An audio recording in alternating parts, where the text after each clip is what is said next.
The centuries preceding the Great War were a time of peace and growth for the Republic. Dozens of new star systems joined the Galactic Senate. For the Sith Empire, however, these centuries were marked by a rapid acceleration in the preparations for war, an effort in which the Sith showed surprising cooperation and sacrifice. I have long suspected that during this extended period, the Sith spent generations infiltrating Republic political circles, and even the Jedi Order. Reviewing historical records, I have uncovered strong evidence of one such case. Eison Gynt was a fourth-generation Jedi, widely considered to be the most promising Padawan in the Order. Having a similar heritage, the venerated Jedi scholar Master Gnost-Dural took Gynt as his apprentice. Together, Ovair and Gynt traveled the galaxy, studying the mysteries of the Force. Over the years, the pair became more and more ambitious, eventually undertaking a daunting mission. They set out to explore the ancient Sith temples on Yavin 4. Their goal was to investigate the final resting place of Naga Sadow, one of the most powerful Sith Lords who ever lived. Arriving on Yavin 4, Ovair and Gynt discovered that Naga Sadow's twisted Massassi warriors had survived the centuries.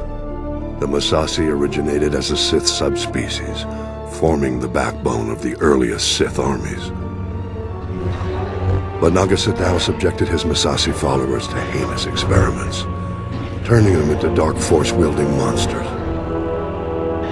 Gynt and Master Ovair fought bravely against the Massassi, but they were defeated and forced to flee deep into the temple. There they encountered the dark energies still lingering in Naga Sadow's tomb.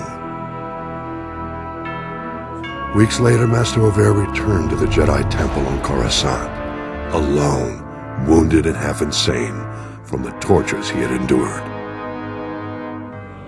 After a lengthy recovery, Master Ovair told a tale of the horrors he faced, and of Gynt's tragic death. Several years passed.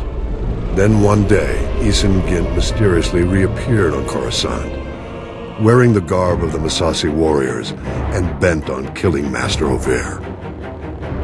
Possessed by the dark spirit of Naga Sadow, Gynt attacked his former master in broad daylight. The brutal battle between the two was staged, with all the Republic watching. Gynt's borrowed powers were formidable, but Master Ovair won the day. Ovair's triumph over darkness was celebrated, and the Jedi Council assumed that all was well. The question no one asked was this: why would Naga Sadow's spirit seek vengeance, specifically against Master Ovair?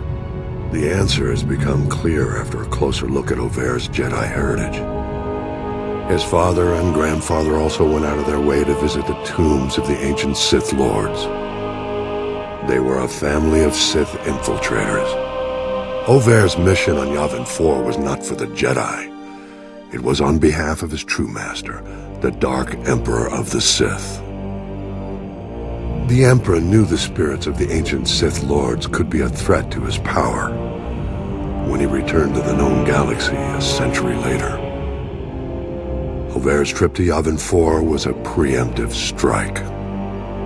To seal Naga Sadow's tomb and ensure the Emperor's only enemies when he returned would be the Jedi and the Republic. How unfortunate that we've only learned the terrible truth about Master Ovair more than a century too late. Of course, this revelation only raises further questions. What other acts of dark subterfuge were Ovair and his family involved in? This will be the starting point of my next report.